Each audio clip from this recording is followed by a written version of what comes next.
माझं नाव तेजस हरिश्चंद्र रिकामे। मी आचोळी विभागाचा उपविभाग अध्यक्ष महाराष्ट्र नवनिर्माण सेना कार्यरत आहे।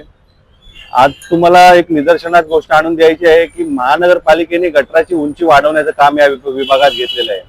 तुम्ही बघत असाल कॉन्ट्रॅक्टर का आणि इंजिनियर यांचं काय साटेलोट आहे याच्यामध्ये काही समजत नाही।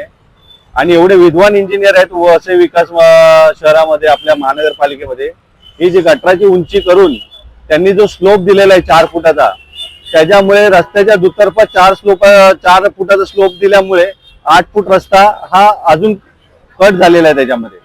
आणि त्याच्यामुळे तुम्ही बघाल, निदर्शन आणून देतो तुम्हाला की त्याचं जे बांधकाम केलेलं आहे त्याला कसा कट दिलेला आहे त्या स्लोपला। रात्रीच्या वेळी अंधारात जर कोण बाईकवाला आला आणि त्या कटला जर धडकला तर नक्कीच अपघात होऊ शकतो आणि त्याचा जीव जाऊ शकतो। हे कितपत योग्य आहे, हे इंजिनियर कसं काम करतात, त्यांना कोणी इंजिनियर बनवलं हेच आम्हाला मुळात कळत नाही।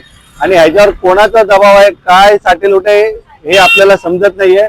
माझी विनंती आहे महापौरांना की त्यांनी येऊन इथे स्वतः लक्ष घालावं, बघावं, जेणेकरून भविष्यात होणारे अपघात आणि हा घोटाळा हा थांबला पाहिजे। इथे सर्वप्रथम मी आपल्याला निदर्शनात आणून देतो, महानगरपालिकेचे विद्वान जे इंजिनियर आहेत आणि इथले नगरसेवक आहेत, यांचं इथे जे गटर लाईनचं पूर्णपणे जे काम जे होतोय हे कशा पद्धतीने चालू आहे हे थोडक्यात मी आपल्याला दाखवतो। हा बाजूचा जो गटर आहे याच्यावरती 4 फुटाचा तो बांधकाम जो आहे तो ह्या बाजूने वाढवलेला आहे, 4 फुटाचा बांधकाम या बाजूने वाढवलेला आहे।